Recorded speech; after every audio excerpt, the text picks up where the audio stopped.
ہاں غلام تھے بیچارے یا نوجوان تھے. نوجوانوں پر بزرگوں کو خود ہی حق حاصل ہوتا ہے جو چاہے کرے. اور غلام تو ملکیت ہوتا ہے, زندہ ذبح کر دے تبھی کوئی پوچھنے والا نہیں. تو جو بیت رہی تھی بلال پر, ابو فقیہ پر, زنیرہ پر, جو ان پر بیت رہی تھی, جو خباب پر بیت رہی تھی, جس طرح ہلاک کیا گیا ہے حضرت سمیہ کو, حضرت یاسر کو, یہ ساری تکلیفیں انہیں بھی تھی. لیکن کیا اس کا یہ بالواسطہ ایذا محمد کے لیے نہیں تھا صلی اللہ علیہ وسلم. آپ کے ساتھی آپ کی جانثار ہیں, لیکن آپ ان سے بھی کیا کہیں, فصبروا فصبروا فصبروا. جب ابو جہل بدترین ٹارچر کر رہا تھا حضرت سمیہ اور حضرت یاسر کو رضی اللہ تعالی عنہما, آپ کے علم میں ہے کیسی کیسی ٹارچر کی ہے. جوان بیٹے کو باندھ دیا ایک ستون کے ساتھ, اس کی نگاہوں کے سامنے برہنہ کیا ہے ماں کو.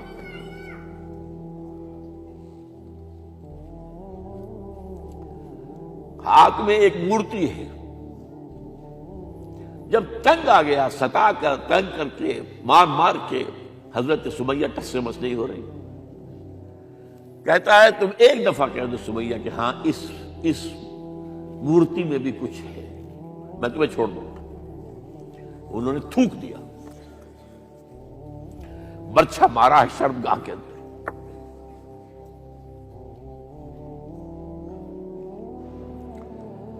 کتنی تکلیف پہنچی ہوگی حضور کو, لیکن آپ گزر رہے. اصبروا یا آل یاسر فإن موعدکم الجنہ. اے یاسر کے گھر والوں صبر کرو, تمہارے استقبال کی تیاریاں ہو رہی ہیں جنت. یہ سیرت کوئی بناتا سناتا ہے, یہ سیرت. یاسر کے ساتھ کیا کیا ہے, 4 اونٹ نر سانڈ, اور ان کے ساتھ رسے باندھ کر ایک رسے سے ان کا ایک بازو باندھا, ایک سے دوسرا بازو, ایک سے ایک ٹانگ, دوسرے سے دوسری ٹانگ.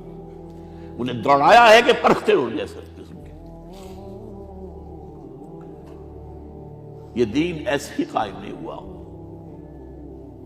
عدل و انصاف کا نظام ٹھنڈے ٹھنڈے قائم نہیں ہوتا,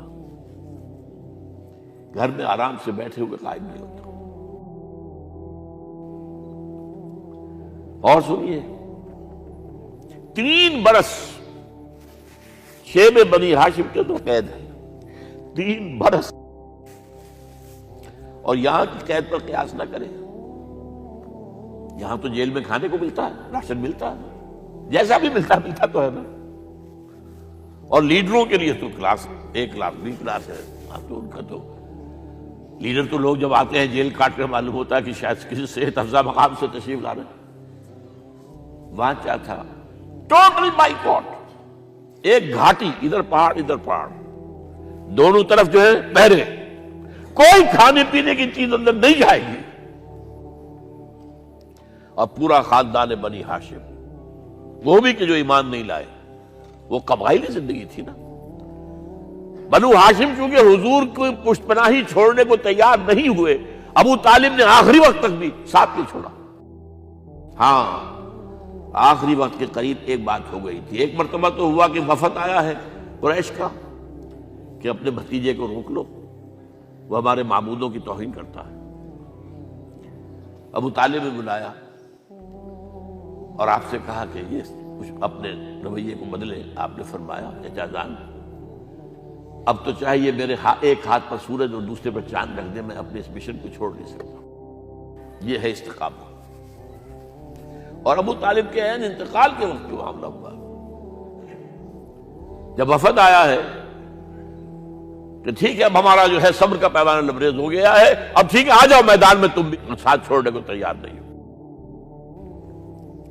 ابو طالب نے بلایا اس کو, بھتیجے مجھ پر اتنا بوجھ نہ ڈالو جو میں برداشت نہ کر سکوں.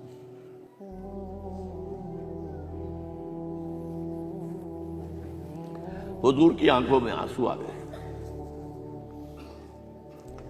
چچا جان اب تو یا یہ بات پوری ہوگی یا میں اپنے آپ کو ختم کر دوں, اسی میں ختم ہو جاؤں. بہرحال شیب بنی ہاشم میں 3 برس اس حال میں گزرے ہیں ٹوٹل بائیکاٹ، کوئی کھانے پینے کی نہیں۔ کچھ لوگ تھے شریف النفس، مثلا حکیم بن حزام تھے رضی اللہ تعالیٰ، اور بعد میں ایمان لے آئے۔ حضرت خدیجہ کے وہ رشتے دار تھے، وہ پہاڑ پر چڑھ کر ایک طرف سے رات کی تاریکی میں، دونوں دروازے تو بند ہیں، پہاڑ پر چڑھ کر چوٹی سے نیچے اتر کر کوئی چیزیں کھانے پینے کی دے آئے تو دے آئے، بس صلی اللہ علیہ وسلم۔ کوئی اور ایک آدھ ہوگا ایسا۔ یہاں تک نوبت آئی ہے کہ بنی ہاشم کے یہ پھول جیسے بچے معصوم بھوک سے بلبلا رہے ہیں، اور اس کے سوا کچھ نہیں ہے کہ سوکھے چمڑے ابال کر اس کا پانی ان کے حلق میں ٹپکا دیا جائے۔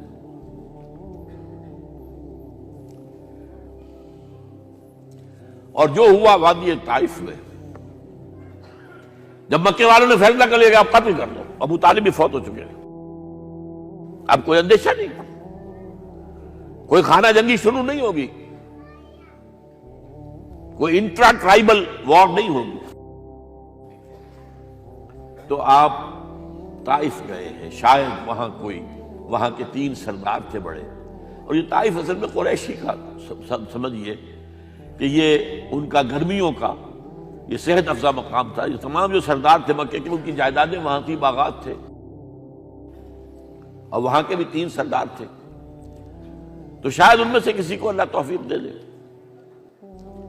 وہاں گئے ہیں اور صرف ایک ساتھ ہیں، حضرت زید بن حارثہ، حضرت ابو بکر بھی ساتھ نہیں، سائے کی طرح ساتھ رہنے والا بھی ساتھ نہیں تھا۔ وہاں جا کر جو آپ نے تینوں سے بات کی ہے، تینوں نے وہ باتیں کہی ہیں جو کلیجے کو چیر جائیں۔ تمہارے سوا کوئی اللہ کو نہیں ملا تھا رسول بنانے، جاؤ چلے جاؤ۔ ایک کہتا ہے فوراً چلے جاؤ یہاں سے، اس لیے کہ ہو سکتا ہے کہ تم سچے ہو تو کہیں میں تمہاری توہین نہ کر دوں، اور یہ بھی ہو سکتا ہے تم جھوٹے ہو تو جھوٹے کو میں منہ نہیں لگانا چاہتا۔ 3 دن کی یہ سختی، اور اس میں کیا ہو رہا ہے، اسٹریٹ ارچنز جو کہلاتے ہیں ہمارے یہاں، ٹھوکرے گلیوں کے، انہیں اشارہ کر دیا ذرا ان کی خبر لو، اب وہ پتھراؤ کر رہے ہیں۔ جیسے ہمارے ہاں کوئی آ جاتا ہے، کوئی نیم پاگل یا کوئی اور کسی طرح کا مست قسم کا آدمی، اور اس کے اوپر چھوکرے چاروں طرف ہوں اور ستا رہے ہوں، یہ نقشہ تھا، اور طائف کی گلیاں تھیں، اور محبوب رب العالمین تھے۔ ادھر سے پتھر آ رہے ہیں تو زید بن حارثہ رکاوٹ بن گئے ہیں، لیکن پیچھے سے آ رہے ہیں، وہ کیسے روکیں گے؟ پیچھے جاتے ہیں تو ادھر سے آ رہے ہیں، جسم لہو لہان ہے، خون رس رس کر زخموں سے جوتیوں میں آ کے جم گیا ہے۔ پھر وہاں سے آپ نکل کر گئے ہیں، ایک باغ میں تھوڑی سی پناہ لی ہے تھوڑی دیر کے لیے، جوتے بڑی مشکل سے اترے ہیں، خون جمع ہوا، اور وہ جو پھر دعا نکلی ہے آپ کے، وہ کلیجے کو چیر جانے والی ہے۔ اللہم الیک اشکو ضعف قوتی وقلت حیلتی وحوانی علی الناس، اے اللہ تیری جناب میں فریاد لے کر آیا ہوں،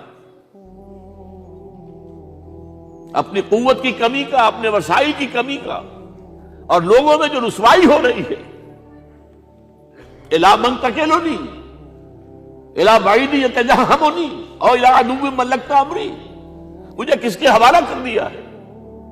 مجھے دشمن کے حوالے کر دیا جو چاہے میرے ساتھ کر گزرے۔ فریاد ہے کہ نہیں؟ بڑی زوردار فریاد ہے، بڑی زوردار، لیکن پھر مقام عبدیت کا ظہور ہوتا ہے۔ ان لم یکن علی غضبک فلا ابالی، اے اللہ اگر تو ناراض نہیں ہے، مجھے اندیشہ یہ ہو گیا کہ کہیں تو ناراض تو نہیں ہو گیا ہے، کہیں تو نے میرا ساتھ تو نہیں چھوڑ دیا ہے۔ اگر تو ناراض نہیں تو مجھے کوئی پرواہ نہیں، جو ہو سو سر تسلیم خم ہے جو مزاج یار میں آئے۔ واپس آئے ہیں تو مکے میں داخل نہیں ہو سکتے تھے، وہاں تو قتل کا فیصلہ ہو چکا، باہر ہی آپ نے ڈیرا لگایا، زید بن حارثہ کو بھیجا، فلاں شخص کے پاس جاؤ کہ تم اگر امان میں لے لو محمد کو تو محمد آ جائیں، میں تو میری یہ پوزیشن نہیں ہے، میں قریش کے مقابلے میں امان نہیں دے سکتا۔ دوسرے کے پاس بھیجا، اس نے بھی کچھ ایسے جواب دے دیا۔ تیسرے کے پاس جب گئے حضرت زید، مطعم بن عدی، اس نے کہا ٹھیک ہے، میں امان دیتا ہوں محمد کو، وہ آ جائے مکے میں۔ حضور سے آگے کہا، حضور نے فرمایا نہیں جا کر کہو، آ کر لے کر جا۔ کیوں؟ کیا پتا اچانک جو ہے میرے داخل ہوتے ہی کوئی مجھ پر حملہ کرے، قتل کر دے۔ وہ تو یہ کہہ سکے کہ ہمیں کیا پتا تھا کہ مطعم نے جو ہے امان دی ہے، I never knew it۔ اب یہ قبیلے کے اندر یہ ہوتا تھا کہ ایک نے امان دے دی، سب کی طرف سے امان۔ لہذا حضور نے فرمایا آ کر لے کر جاؤ۔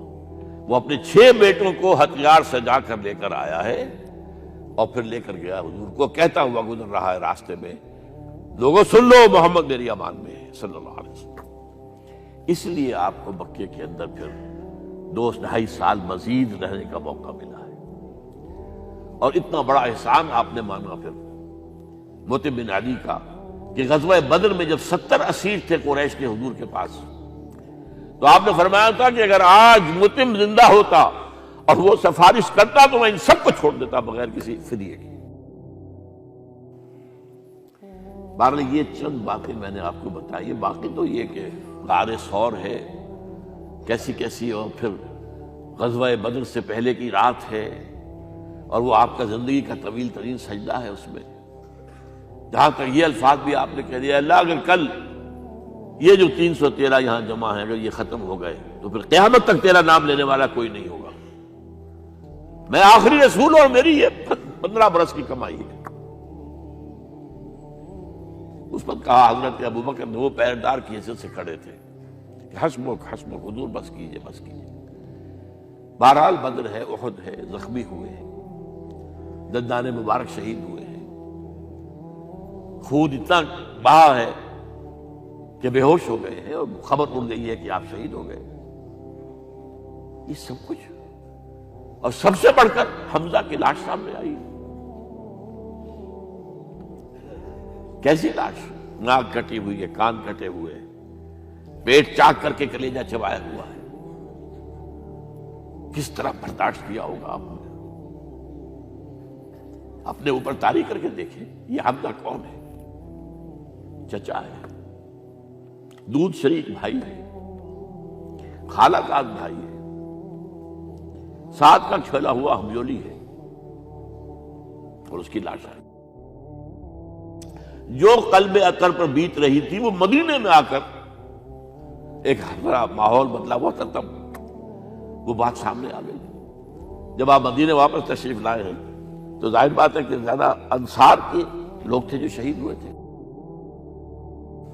بدر میں مہاجرین تو میرے خیال ہے 1/4 تھے نمبر کے اندر، 3/4 تو انصاری تھے۔ اسی طریقے سے احد کے اندر معاملہ ہے، تو مختلف گھروں سے عورتوں کے بین کرنے کی آوازیں آ رہی تھی، اس لیے کہ اس وقت تک بین کرنا حرام نہیں قرار دیا گیا تھا، ممنوع نہیں تھا۔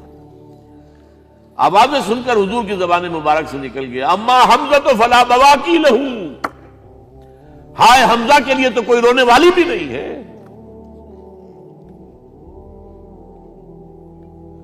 اس پر پھر صحابہ نے، انصار نے اپنے ہاں کی خواتین کو حضرت صفیہ کے ہاں بھیجا، وہ سگی بہن تھی، وہاں انہوں نے جا کے یہ بھی تعزیت کی بہن کی۔ غزوہ احزاب کا آپ نے سنی لیا، اسوہ رسول پر نہ معلوم کیا کیا باتیں چیز لوگوں میں مشہور ہو گئی ہیں۔ اسوہ کا لفظ آیا کہاں ہے قرآن میں؟ سورہ احزاب میں۔ وہ اسوہ کیا تھا؟ جب خندق کھودنے کا فیصلہ ہوا ہے تو خندق کھود رہی ہے، حضور بھی لگے ہوئے ہیں، بھاری بھاری پتھر اٹھا کر کندھے پر لا کر باہر پھینک رہے ہیں، پتھریلی زمین تھی، ایک پتھر کسی سے ٹوٹا نہیں تھا، تو حضور نے جو ہے 3 دفعہ جو اس کی ضرب لگائی تب ٹوٹا ہے۔ لیکن یہ کہ کئی دن کے فاقے ہو چکے تھے، کھانے کو کچھ نہیں، پورا محاصرہ تھا، 12,000 کا لشکر گھیرے ہوئے، یہاں تک کہ آپ کو معلوم ہے کہ گھروں کے اندر بیت الخلا تو نہیں ہوتے، باہر جاتے تھے قضاء، اس کا کوئی امکان نہیں۔ شدید ترین آزمائش جو ہوئی ہے اس کا نتیجہ ایک طرف یہ نکلا کہ منافقین کا نفاق ان کی زبانوں پر آ گیا۔ قرآن مجید میں ہے یہ انہی آیات میں، ما وعدنا اللہ ورسولہ الا غرورا، ہمیں تو اللہ اور اس کے رسول نے دھوکہ دے کے مروا دیا۔ ہم سے کہا تھا کہ قیصر و کسریٰ کے خزانے تمہارے قدموں میں آئیں گے، اور حال یہ ہے کہ ہم رفع حاجت کے لیے باہر نہیں جا سکتے، کھانے کو کچھ نہیں۔ اس وقت کچھ صحابہ آئے ہیں حضور صلی اللہ علیہ وسلم سے، دیکھیے فاقے سے کمر دوہری ہوئی جا رہی ہے، ہم نے اپنے پیٹوں پر پتھر باندھے ہوئے، چادروں کے ساتھ پتھروں کو کسا ہوا تاکہ کمر سیدھی رہے۔ حضور نے اپنا کرتا مبارک اٹھا کر دکھایا، 2 پتھر بنے ہوئے۔ یہ ہے اسوہ، یہ ہے آپ کی سنت، آپ کا اسوہ حسنہ۔ لیکن اس اسوہ حسنہ سے فائدہ کون اٹھا سکتا ہے؟ لقد کان لکم فی رسول اللہ اسوۃ حسنۃ لمن کان یرجو اللہ والیوم الآخر وذکر اللہ کثیرا۔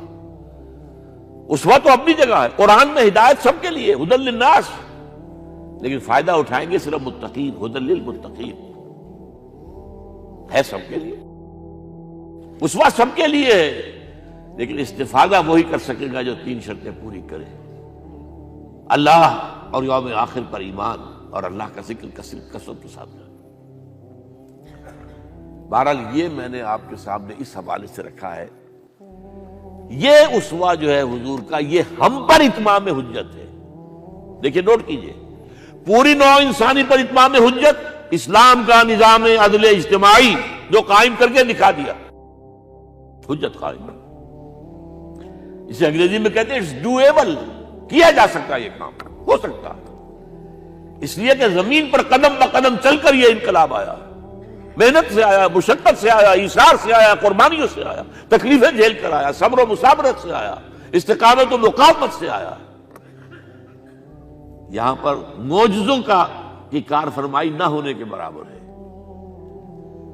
یہاں دھوپ سے بچانے کے لیے کوئی اللہ نے صاحبان نہیں دیا، ظل اللہ علیکم الغمام، اور بھوک سے بچانے کے لیے من و سلوہ نازل نہیں ہوئے۔ غزوہ تبوک میں ایسا بھی ہوا ہے کہ 3 مجاہدین کا 24 گھنٹے کا راشن ایک کھجور، ایک نے منہ میں رکھی، کچھ چوس لی، کچھ گلوکوز چلا گیا اس میں سے، دوسرے کو دے دی، اس نے چوس لی، پھر تیسرے کو دے دی۔ من و سلوہ نازل نہیں ہوئے۔ محنت، مشقت، ایثار، قربانی، صبر، مصابرت، استقامت، مقاومت، یہ ہے اسوہ رسول۔